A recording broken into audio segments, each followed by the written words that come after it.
What's going on, guys? Mr. Black Magic here, and this is a guide on how to obtain the Ragnarok DG-4 item in Black Ops 3 Awakening DLC for the Zombies maps. Alright, so this first step, you can do any three of these steps. There's 3 steps to get it. You can do any of them in any order. Doesn't matter how early, doesn't matter how late. I'd recommend you try and combine some of these, since it does cost 1,000 points to get in and then out of the rocket area. But for this first one that I did, right here under the rocket pad area, you'll see this little lever with the red switch. As soon as the rocket test starts, that light will go green, and you can pull that lever by holding X. As you can see, I'm playing with one other player. He's kind of rounding up the zombie, and there'll be some fake zombies. I say fake because they don't give you any points when you kill him here. And so he's just running around the one real zombie we have and killing the fake ones around him as he's running around. And so it doesn't matter who does this part right here, but once this third light goes green, it's a solid green color, and it stops flashing, you'll be able to hold X and pull this lever. You have to be pretty quick. You only have about 2 seconds. You don't have that long, and that first piece will spawn right there in the teleporter.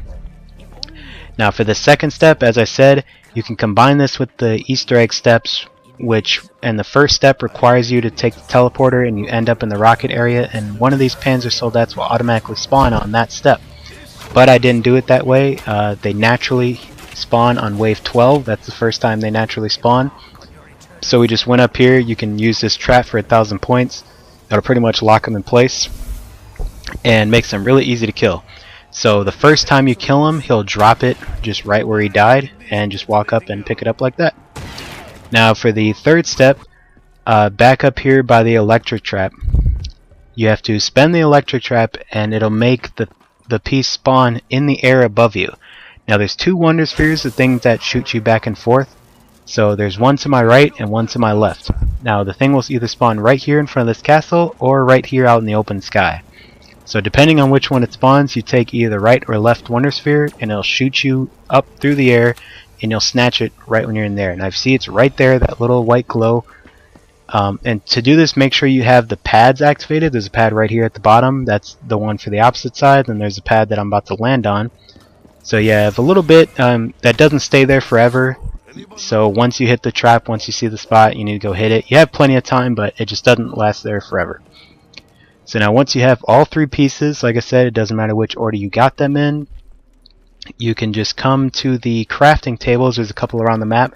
There's one in the temple or pyramid area that I'm going to now. There's also one in the church. So you just go up to the crafting table, hold X to craft it, and then hold X again to pick it up. Anyone can craft it, and anyone in the game can pick it up as well. Now, like I said, this is a crucial step for the Easter egg. All the players in the game need this.